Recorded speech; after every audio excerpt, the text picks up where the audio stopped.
Alors, si vous essayez d'utiliser ça comme motif, ça risque de ne pas fonctionner tout de suite. D'abord, première chose, le damier à l'arrière, il est vraiment vibrant et ennuyeux. Je ne sais pas si vous êtes de mon avis. Ça dépend. Moi, je suis avec un écran ici réglé en hyper résolution, donc j'ai quand même un écran... c'est du 4K en fait, oui. Mais... donc c'est pour ça que le damier est petit, mais chez vous, il est sans doute plus grand. Mais malgré tout, il est ennuyeux. Donc, vous pouvez, une fois pour toutes, régler la manière dont la transparence s'affiche dans Photoshop. Ce serait pas mal pour la suite. Donc, vous y allez. Quand vous êtes sur PC, c'est menu Édition Préférences. Quand vous êtes sur Mac, c'est menu Photoshop Réglages ou Photoshop Préférences. Et là, vous allez dans Transparence et couleurs non imprimables. Ici, ils vous ont mis au même endroit des préférences deux choses qui en fait n'ont rien à voir. C'est juste pour gagner la place. Donc ne vous dites pas la transparence et les couleurs non imprimables, ça a forcément un rapport. Pas du tout. Ici, vous pouvez choisir grille espacée, couleur moyenne.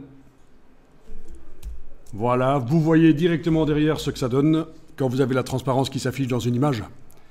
Et là, il va falloir faire en sorte qu'une des deux couleurs se rapproche de l'autre. Par exemple, la plus claire doit devenir plus sombre pour être presque comme l'autre. Ou alors la plus sombre doit devenir plus claire. C'est vous qui voyez. Ok, ici je vais prendre la plus sombre et je vais la faire plus claire. Donc vous cliquez.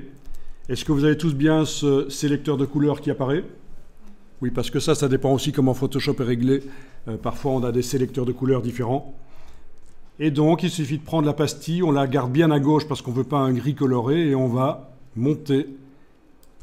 Et voilà, vous devriez avoir un damier où les deux couleurs sont plus proches les unes des autres, et faites quelque chose qui soit agréable aux yeux. Et ça, ce sera valable pour toutes les images suivantes dans Photoshop. Je clique sur OK, je clique à nouveau sur OK, voilà.